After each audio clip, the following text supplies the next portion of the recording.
शुक्लां ब्रह्मविचारसारपरमामाद्यां जगद्व्यापिनीं वीणापुस्तकधारिणीमभयदां जाड्यान्धकारापहां हस्ते स्फाटिकमालिकां विदधतीं पद्मासने संस्थितां वन्दे तां परमेश्वरीं भगवतीं बुद्धिप्रदां शारदां। श्री महागणाधिपतये नमः। శ్రీ మహాసరస్వత్యై నమః. శ్రీ గురుభ్యో నమః. జూన్ మాసంలో వస్తున్నటువంటి ముఖ్యమైనటువంటి పండుగలు, జయంతులు, వాటి ప్రాశస్త్యము, మనం చేయవలసినటువంటి కర్తవ్యము, వీటి గురించి తెలుసుకుందాం. ముందుగా జ్యేష్ఠ శుద్ధ దశమి గురువారం 5 జూన్ రోజున దశహర పాప దశమి వ్రతం. ఇది చాలా ముఖ్యమైనటువంటి వ్రతం. దశహర పాప దశమి అని దీనికి పేరు. అంటే ప్రతి మానవుడు కూడాను తెలిసి కొన్ని పాపాలు చేస్తూ ఉంటాడు, తెలియకుండా కొన్ని పాపాలు చేస్తూ ఉంటాడు, కొన్ని ఫోర్స్డ్గా కూడాను కొన్ని చేయవలసినటువంటి ఆగత్యం ఏర్పడుతుంది. ఈ విధంగా దశవిధ పాపాలు చేసేటువంటి అవకాశాలు బాగా ఉన్నాయి. ఇందులో కాయిక, వాచిక, మానసికమైనటువంటి పాపాలు అంటే శరీరము ఇన్వాల్వ్ అయ్యి చేసేటువంటి పాపాలు కొన్ని, మాట మూలకంగా ఎదుటి వాళ్లను ఇబ్బంది పెట్టడము, తద్వారా కలిగేటువంటి పాపాలు, మనస్సు లోపల అనర్థాలను ఊహించుకొని కీడును తలపెట్టి తద్వారా వచ్చేటువంటి పాపాలు, మానసికమైనటువంటి పాపాలు. ఇలా మూడు రకాలుగా ఉండేటువంటి పాపాలు మొత్తం కలిపితే మనకు ఒక్కొక్క దానిలో 4, 3 ఇలా పాపాలు 10 రకాలుగా ఉంటాయి అనేటువంటిది శాస్త్రం చెబుతుంది. అయితే ఈ పాపాలు తొలగిపోవడానికి ఈ దశమి రోజున గంగా స్నానం చేసినట్టయితే, అంటే గంగా భగవతి పూజ, మనకు దగ్గరగా ఉన్నటువంటి గోదావరి నది కానివ్వండి, గంగా నదికి కానీ వెళ్ళి స్నానం ఆచరించినట్టయితే ఈ దశవిధ పాపాలు దూరం అయిపోతాయి అనేటువంటిది శాస్త్రం చెప్తుంది. కాబట్టి మనము సంతృప్తిగా జీవనం కొనసాగించడానికి, చేసినటువంటి అకృత్యాలను దూరం చేసుకోవడానికి గంగా స్నానం అనేటువంటిది చాలా ముఖ్యమైనటువంటిది. గంగా అంటే గంగా నది కాకుండా దగ్గరగా ఉన్నటువంటి జీవనదుల లోపల ఎక్కడైనా కూడాను మీరు స్నానం ఆచరించవచ్చును. అలాంటిది చేయడం మూలకంగా మనకు ఈ పాపాలన్నీ కూడాను దూరం అవుతాయి. ఇక 6వ తారీఖున నిర్జల ఏకాదశి, గణపతి సచ్చిదానంద స్వామి వారి యొక్క జయంతి. ఈ నిర్జల ఏకాదశి, మనకు ఏకాదశి వ్రతం చాలా ఉత్తమమైనటువంటి వ్రతం. అన్ని వ్రతాల్లో కూడాను ఏకాదశి వ్రతానికి అత్యంత ప్రాధాన్యత మన శాస్త్రంలో ఇవ్వబడింది. కాబట్టి మనము ప్రకృతి పరంగా, ఆరోగ్యపరంగా, శారీరకంగా మనము దృష్టిలో పెట్టుకున్నట్టయితే ఏకాదశి రోజున ఉపవాసం చేసి ద్వాదశి రోజున పారణ చేసినట్టయితే అద్భుతమైనటువంటి ఫలితాలు కలుగుతాయి. ఉన్నతమైనటువంటి భావనలతో మోక్షాన్ని పొందవచ్చును అనేటువంటివి కూడాను మనకు ఇతిహాసాల లోపల చాలా చెప్పబడి ఉన్నాయి. కాబట్టి ఈ రోజున ఏకాదశి వ్రతాన్ని ఆచరించాలి. ఇదే రోజున అవధూత పీఠాధిపతి గణపతి సచ్చిదానంద స్వామి వారి యొక్క జయంతి. ఆ స్వామివారిని మీరు కొలవండి.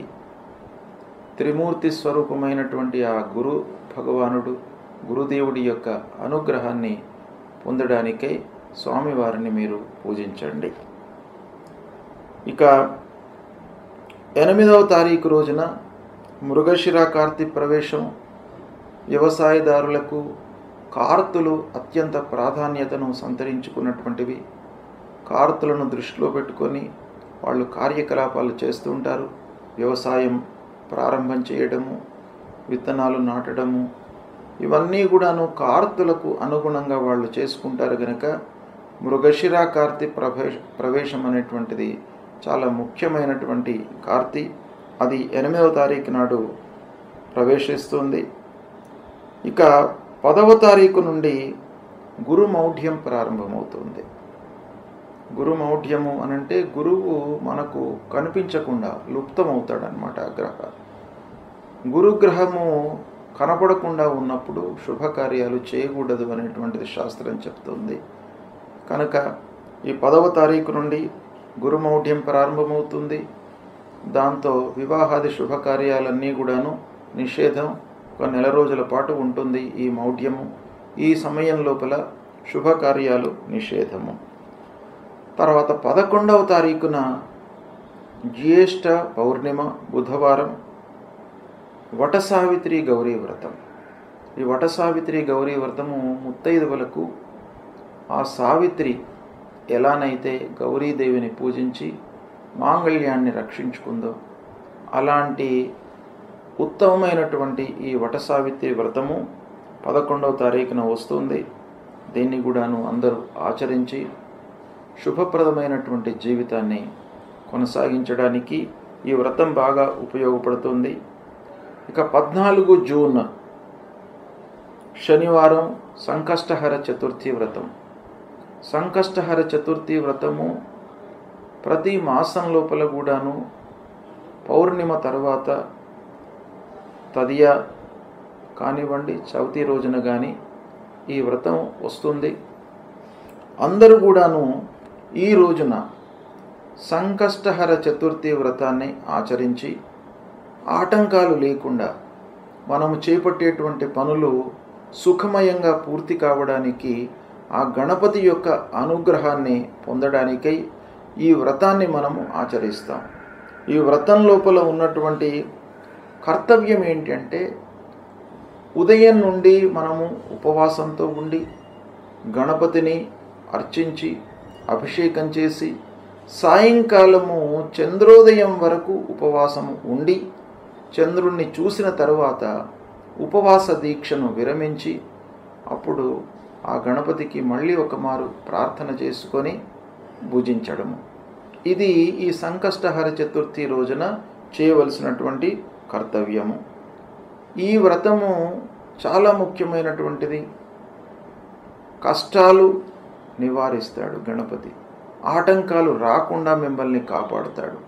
కాబట్టి ఈ సంకష్టహర వ్రతము అనేటువంటిది మీరు ఆచరించండి, శుభ ఫలితాలను పొందుతారు. తర్వాత 15వ తారీఖున మిథున సంక్రమణ ప్రవేశమవుతుంది. ఈ సంక్రమణ రోజున పితృదేవతల ప్రీత్యర్థమై మనము ఎవరికైనా కూడాను కొంత అన్నదానం చేసినట్టయితే మీకు సత్ఫలితాలు పొందుతారు. ప్రతి సంక్రమణ రోజున పితృదేవతల ప్రీత్యర్థమై మీరు ఒకరికి కానీ ఇద్దరికి కానీ మీకు ఎంతమందికి అనుకూలమైతే మీ శక్తి కొలది అన్నదానం చేయండి, సత్ఫలితాలను పొందుతారు. ఇక 23వ తారీఖు రోజున సోమప్రదోషమి వ్రతం, మాస శివరాత్రి. ఈ రెండు కూడాను ప్రదోషమి, మాస శివరాత్రి శివ వ్రతాలు. ఈ రెండు వ్రతాలను సోమప్రదోషమి అదే రోజు వస్తుంది, అదే రోజున కూడాను మాస శివరాత్రి ఉంది. ఆ శంకరుణ్ణి ప్రదోష కాలం లోపల మీరు పూజించినట్టయితే మీకు అన్ని రకాలుగా ఐశ్వర్యాన్ని, అపమృత్యు దోషాలను తొలగిస్తాడు.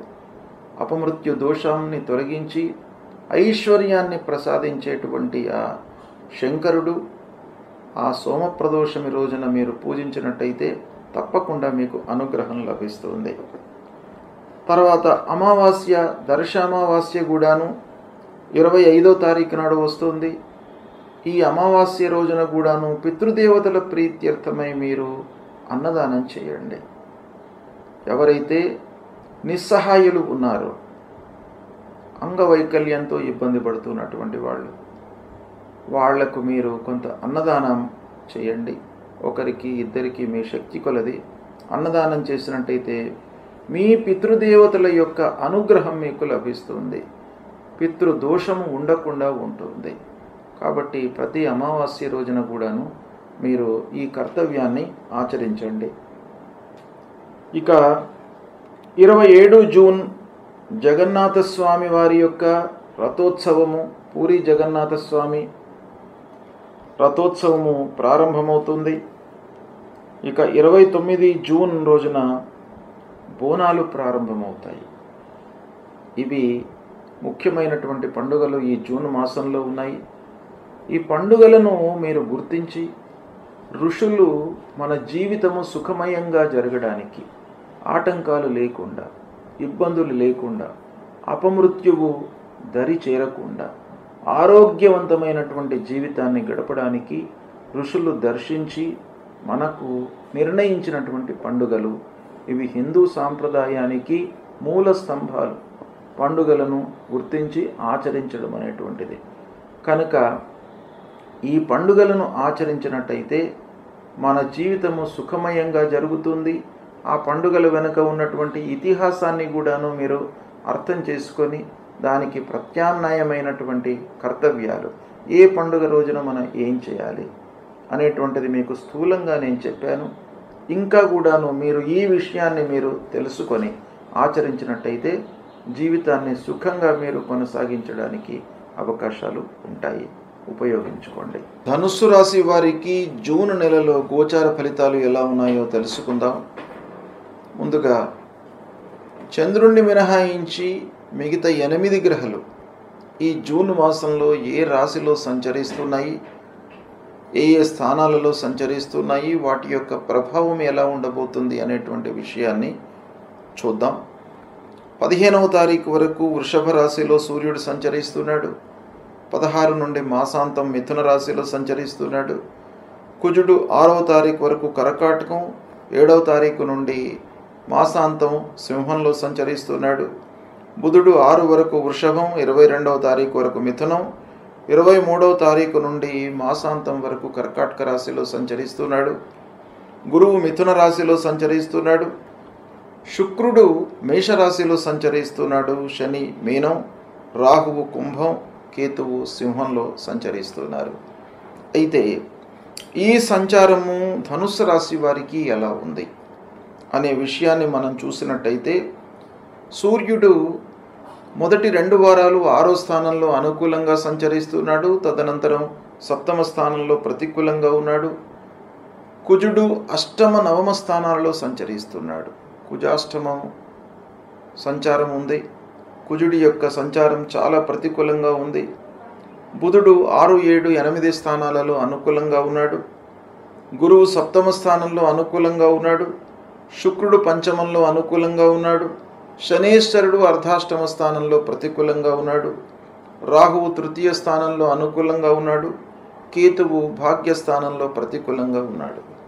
ఈ విధంగా గ్రహస్థితి ఉంది. ముఖ్యమైనటువంటి గ్రహ శనేశ్వరుడు అర్ధాష్టమ స్థానంలో సంచరిస్తున్నాడు. అయితే గత మాసంలో గురువు రాశి మార్పు జరిగింది గనుక గురు భగవానుడు 7వ స్థానంలోకి ప్రవేశించాడు. కనుక ఈ శని యొక్క ప్రభావము గురు సంచారం మూలకంగా కొంత మనకు రెక్టిఫై అయ్యే అవకాశాలు ఉన్నాయి. అర్ధాష్టమ స్థానంలో శని చాలా ఇబ్బంది పెడతాడు. మానసికంగా, శారీరకంగా ఇబ్బందులతో పాటుగా ప్రతి విషయం లోపల కూడాను అసంతృప్తి అనేటువంటిది క్రియేట్ చేస్తాడు. అయితే దీనిని రెక్టిఫై చేయడానికి గురువు 7మంలో మనకు సంచరిస్తున్నాడు. కాబట్టి 7వ స్థానంలో సంచారము చాలా విషయాలలో మనకు అనుకూలతను చేకూరుతుంది. ఇక రాహువు కూడాను గత మాసంలో మారినాడు, 3వ స్థానంలోకి వచ్చాడు. రాహువు యొక్క ప్రభావం కూడాను అనుకూలంగా ఉంది ధనుసు రాశి వారికి. ఈ విధంగా చూసినట్టయితే మిశ్రమాధికంగా అనుకూలమైనటువంటి ఫలితాలు ఈ ధనుసు రాశి వారికి జూన్ మాసంలో ఉన్నాయి. అయితే కొన్ని విషయాలలో ఆటంకాలు తప్పవు, ఇబ్బందులు తలెత్తుతాయి. కాబట్టి దానికి ప్రిపేర్ అయ్యి దాన్ని ఎలా రెక్టిఫై చేసుకోవాలి ఆ ఆటంకాలను మనము ఎలా అధిగమించాలి అనేటువంటి విషయాన్ని ముందుగానే మీరు పసిగట్టి దానికి తగినటువంటి చర్యలను మీరు చేపట్టినట్టయితే మీకు అనుకూలమైనటువంటి ఫలితాలు ఉంటాయి. ఇక ఆశించినటువంటి దానికి భిన్నంగా ఫలితాలు ఉండడానికి అవకాశాలు ఉన్నాయి. శనీశ్వరుడి మూలకంగా, అంగారకుడి మూలకంగా. కాబట్టి కొంత మనస్తాపానికి గురి అవుతారు. కొన్ని ఊహించినటువంటివి ఖర్చులు ముందుకు వస్తాయి. ప్రయాణాలు మట్టుకు మీకు బాగా కలిసి వస్తాయి, అనుకూలంగా ఉంటాయి. లాభదాయకంగా మీరు సంతృప్తికరంగా ప్రయాణాలు, విహారయాత్రలు, తీర్థయాత్రలు చేసేటువంటి అవకాశాలు బాగా ఉన్నాయి.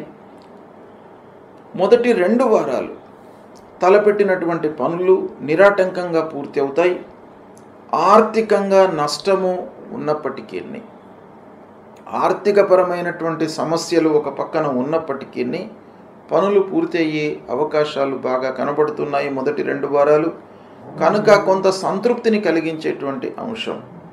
ఇక వ్యాపార లావాదేవీలు, ఒప్పందాలు నిరాటంకంగా కొనసాగుతాయి. కుటుంబంలో ప్రశాంతత చేకూరుతుంది. చాలా సంతృప్తిగా మీరు కుటుంబ వ్యవహారము లీడ్ చేస్తారు. భార్యా పిల్లలతో సంతృప్తిగా ఉంటారు. అనవసరమైనటువంటి చర్చలు చేయకుండా ఉన్నట్టయితే మీకు చాలా సంతృప్తికరంగా ఉంటుంది. అయితే పని లోపల భారం పెరుగుతుంది, బాధ్యతలు పెరుగుతాయి. శారీరకంగా శ్రమించవలసినటువంటి సమయము, తొందరపడి నిర్ణయాలు తీసుకోకుండా ఉండడం చాలా అవసరము. తద్వారా ఒకవేళ మీరు తొందరపడి నిర్ణయాలు తీసుకున్నట్టయితే నష్టాలను ఎదుర్కోవలసినటువంటి స్థితి ఏర్పడుతుంది. ప్రారంభించినటువంటి పనులు సకాలంలో పూర్తి అవుతాయి, కానీ అనుకున్న మేర ఆర్థికంగా మీకు లాభము ఉండదు. కనుక కొంతవరకు మీరు ఇబ్బందులకు, మనస్తాపానికి గురయ్యే అవకాశాలు ఉన్నాయి. ఈ విధంగా మనం చూసినట్టయితే ధనుస్సు రాశి వారికి ఈ మాసంలో కొంత అనుకూలత, కొన్ని కార్నర్స్ లోపల అనుకూలత మట్టుకు ఉన్నది గత మాసంతో పోల్చినట్టయితే.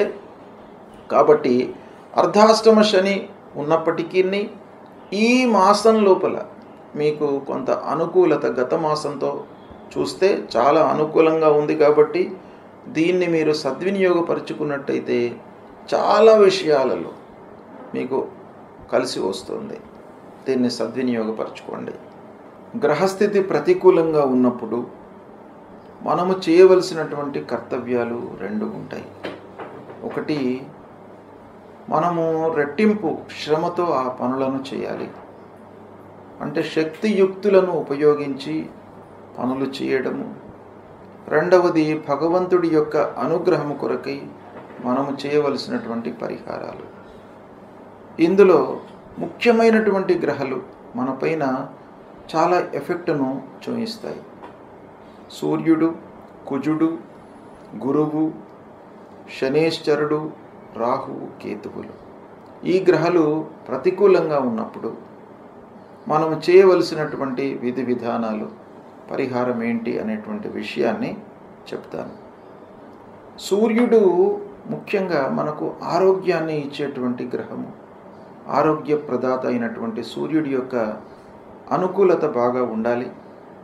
అంటే దుస్థానాలలో సంచరిస్తున్నప్పుడు సూర్యుడు మనం చేసేటువంటి పనుల లోపల ఆటంకాలు, శ్రమ, శారీరక ఇబ్బందులు కలిగించేటువంటి అవకాశాలు ఉంటాయి. కాబట్టి సూర్యుణ్ణి మనం ప్రసన్నం చేసుకోవడానికై ప్రతినిత్యం కూడాను ఉదయము స్నానం చేసిన తర్వాత సూర్య నమస్కారాలు చేయడము చాలా ముఖ్యమైనటువంటిది. మీరు 12 సార్లు సూర్యుడికి నమస్కారం చేసుకోండి, భూమికి కూడాను 12 సార్లు నమస్కారం చేయండి. నమస్కార ప్రియో భానుహు అని మీరు కేవలం నమస్కారం చేయడం మూలకంగానే మీకు ఆ సూర్య భగవానుడు మిమ్మల్ని అనుగ్రహిస్తాడు. మీరు చేసేటువంటిది చాలా కించిత్తు, కేవలం నమస్కారం.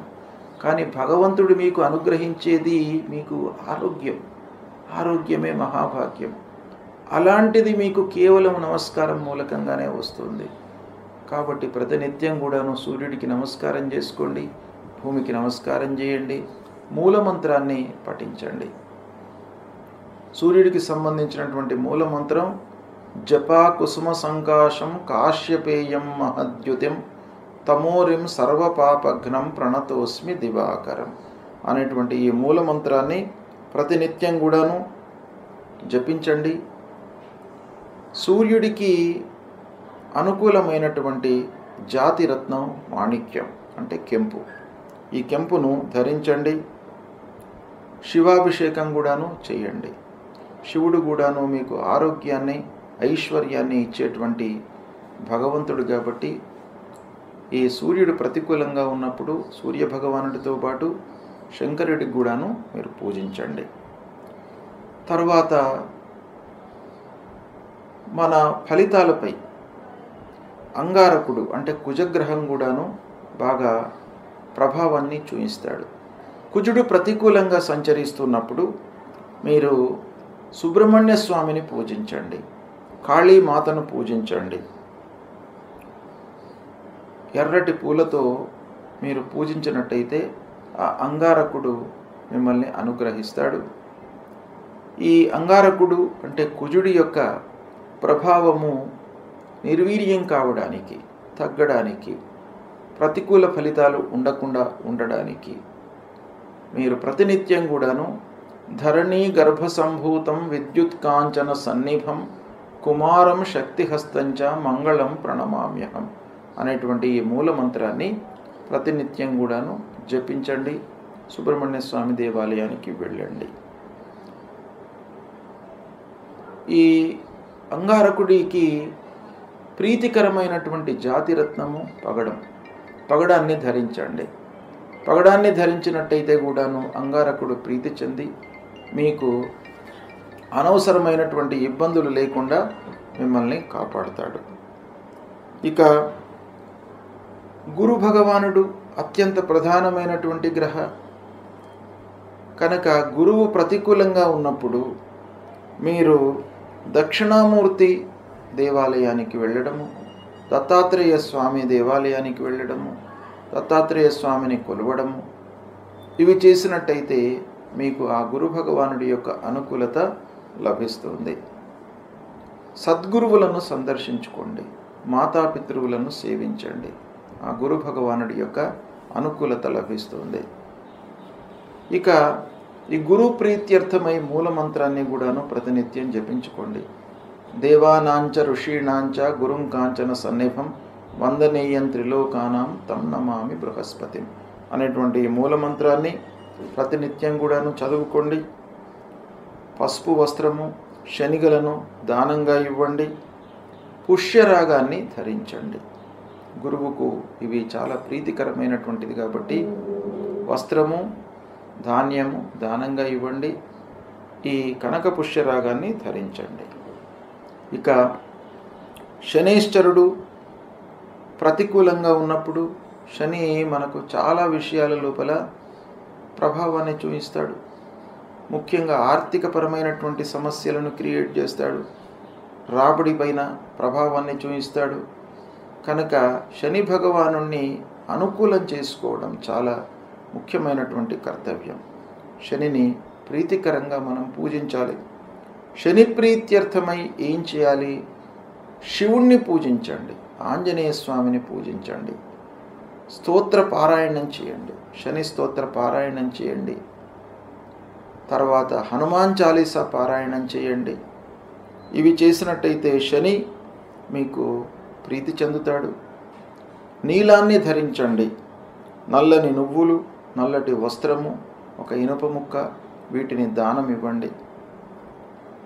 ఇక శని ప్రీత్యర్థమై మీరు నీలాంజన సమాభాసం రవిపుత్రం యమాగ్రజం ఛాయా మార్తాండ సంభూతం తం నమామి శనైశ్చరం అనేటువంటి ఈ మూలమంత్రాన్ని ప్రతినిత్యం కూడాను జపించండి. ఇక రాహువు ప్రతికూలంగా ఉన్నప్పుడు, రాహువు కూడాను ప్రధానమైనటువంటి గ్రహ, ఛాయాగ్రహము, మనపైన మానసిక శారీరక ఇబ్బందులను క్రియేట్ చేసేటువంటి గ్రహము, అనవసరమైనటువంటి భయాన్ని కల్పించేటువంటి గ్రహము, ఆందోళనలకు గురి అయ్యేటువంటి అవకాశాలు రాహువు ప్రతికూలంగా ఉన్నప్పుడు బాగా ఉంటాయి. కాబట్టి రాహువును తప్పకుండా ప్రీతికరంగా మీరు చేసుకోవాలి. ఈ రాహువు ప్రీత్యర్థమై దుర్గాదేవిని పూజించండి. మినుములు దానంగా ఇవ్వండి. గోమేధికాన్ని ధరించండి. దుర్గామాత దేవాలయానికి ప్రతినిత్యం కూడా వెళ్ళినట్టయితే రాహువు ప్రీతి చెందుతాడు. రాహు మూలకంగా కలిగేటువంటి దుష్ప్రభావం దూరమవుతుంది. ప్రతినిత్యం కూడాను మూలమంత్రాన్ని జపించండి. అర్ధకాయం మహావీర్యం చంద్రాదిత్య విమర్ధనం సింహికా గర్భ సంభూతం తం రాహుం ప్రణమామ్యహం అనేటువంటి మూలమంత్రాన్ని ప్రతినిత్యం కూడాను జపించండి. ఇక కేతు ప్రతికూలంగా ఉన్నప్పుడు మీరు ఏం చేయాలి? గణపతిని పూజించండి. ఆ గణాధిపతిని పూజించడం మూలకంగా ఆటంకాలు లేకుండా ఉంటాయి, ఆలస్యం జరగకుండా ఉంటాయి మనం చేపట్టినటువంటి కార్యక్రమాలలో. కనుక ఆ గణపతిని సేవించండి. గణపతి దేవాలయానికి వెళ్ళండి. ఉలువలు దానంగా ఇవ్వండి. వైడూర్యాన్ని ధరించండి. ఫలాశ పుష్ప సంకాశం తారక గ్రహమస్తకం రౌద్రం రుద్రాత్మకం ఘోరం తం కేతుం ప్రణమామ్యహం అనేటువంటి మూలమంత్రాన్ని ప్రతినిత్యం కూడాను చదువుకోండి. ఈ గ్రహాలకు సంబంధించిన ఈ మూలమంత్రాలే కాకుండా గ్రహస్థితి ప్రతికూలంగా ఉన్నప్పుడు, మీకు మానసికమైనటువంటి ఇబ్బందులు తలెత్తుతున్నప్పుడు, శారీరకమైనటువంటి ఇబ్బందులు ఎదురవుతున్నప్పుడు, ఆర్థికపరమైనటువంటి సమస్యలతో కొట్టుమిట్టాడుతున్నప్పుడు మీరు చేయవలసినటువంటి కర్తవ్యము లలితా సహస్రనామ పారాయణం చేసుకోండి. విష్ణు సహస్రనామ పారాయణం చేయండి. ఆదిత్య హృదయాన్ని చదువుకోండి. శివుణ్ణి పూజించండి. శివుని యొక్క దేవాలయానికి వెళ్ళి అభిషేకం చేయించండి. ఇవి చేసినట్టయితే మీకు గ్రహస్థితి మూలకంగా కలిగేటువంటి దుష్ప్రభావము దూరమవుతుంది. శుభ ఫలితాలను పొందుతారు.